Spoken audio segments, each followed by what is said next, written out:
Hello, welcome to Unicorn Princess Tarot. So, ito yung reading natin for Earth sign, Taurus, Virgo, and Capricorn.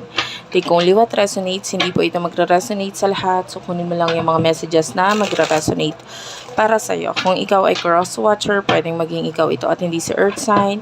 So, bahala ka nang ilagay ang sarili mo sa sitwasyon. Okay, let's start your reading. Again, this is for Earth sign, Taurus, Virgo, and Capricorn.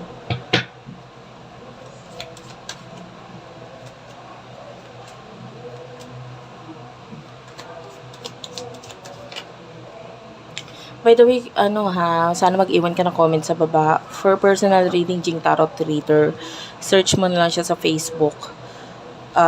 Friend ko yun guys, hindi ako yon. So, kunin na rin natin yung energy ng person na kakonect mo.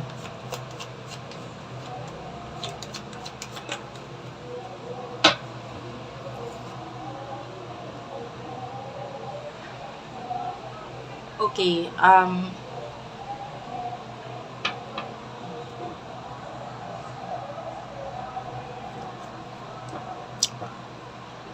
ang weird ng energy na ito kasi parang ang energy ng connection na ito is pareho kayong nagfo-focus sa finances or career. Pwedeng sa yung person mo pwedeng nagfo-focus siya sa finances niya kasi gusto niya makatulong. Pwedeng sa mga kaibigan niya or sa pamilya niya or sa mga katrabaho niya, parang ganong energy. Pero anyway, pwedeng likas naman kasi talaga sa kanya yung matulungin. Pero, ngayon, nagpo-focus siya sa kanyang career dahil meron siyang inspirasyon.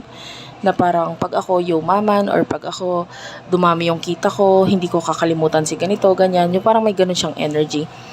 And then ikaw naman, you're focusing on your career and money then because you're thinking about the future.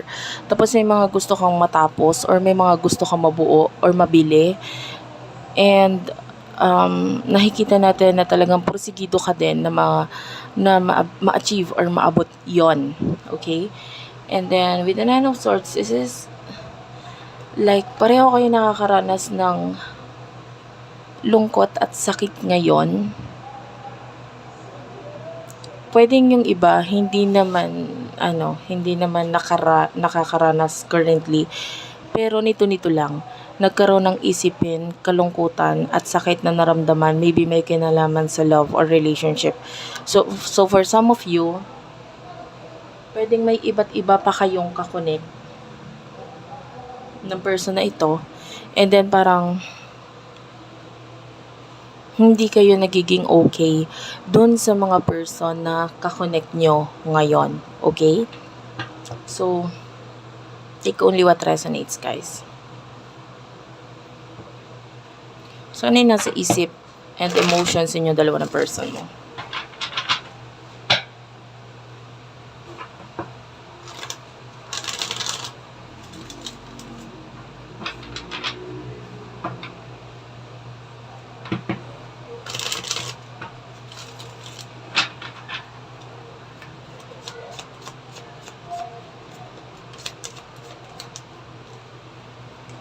You do have here the Two of Pentacles, the Karma. Yan. So, I feel like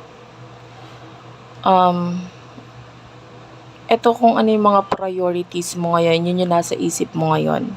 With regards to love, relationship, pwedeng kasalukuyan you are dealing with your karma. Okay? So, hindi naman yung person mo yung nasa isip at focus mo ngayon eh. So, this person that you're dealing with, pwedeng this could be a past person, could be an ex, pero I don't know. Actually, wala akong nakikitang connection sa inyo ngayon, pero maybe there's something in between the two of you na parang hindi pa tapos. Okay? And you could be dealing with your karma, tapos siya ganun din. And I feel like ang focus nitong natong person mo is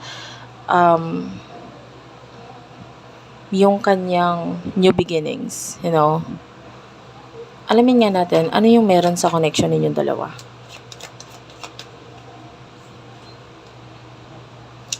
The Ten of Cups is here, Cancer, Scorpio, Pisces. There's a lot of love here.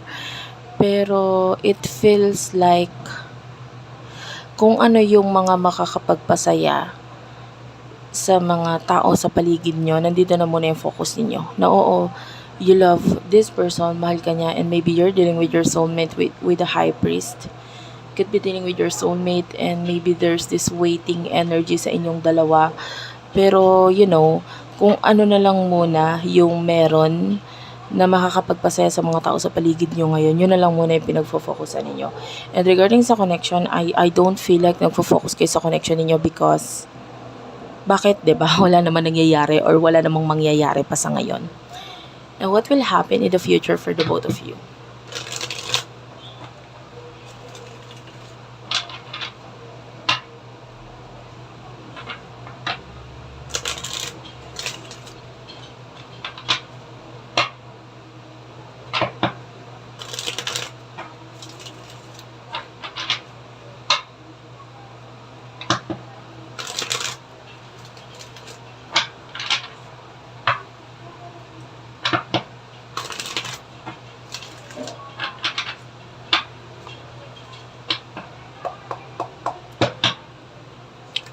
In the near future. The Justice card, the Eight of Wands. Clarify the Justice card and the Eight of Wands.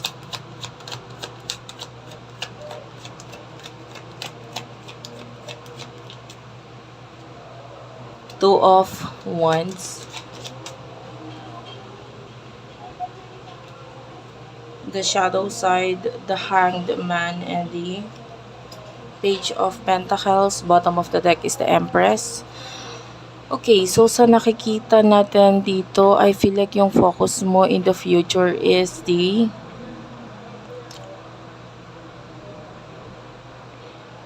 plano May plano ka in the future. And pwedeng sabihin mo yon or aminin mo yon dito sa mga tao sa paligid mo. Maybe your family or friends. Pwedeng malaman nila kung ano yung mga pinaplano mo. And malinaw na yung loob mo at kung ano yung gusto mong mangyari dito. With regards to your person, I can see na pwedeng nagtutuloy-tuloy yung mga bagay na itinatago, nililihim ng parties or yung sa kanilang connection with his or her person. And I can see na pwedeng nandun pa rin yung paghihintayan ninyo dalawang na to, ng person na ito. But with the Page of Pentacles, Taurus, Virgo, Capricorn energy,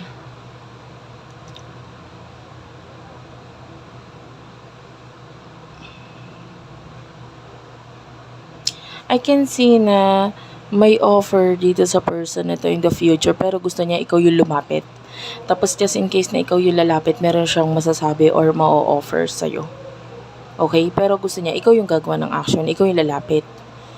'Di ba? Parang nandito lang ako to give you this offer. Maybe yun na may kinalaman sa money or career.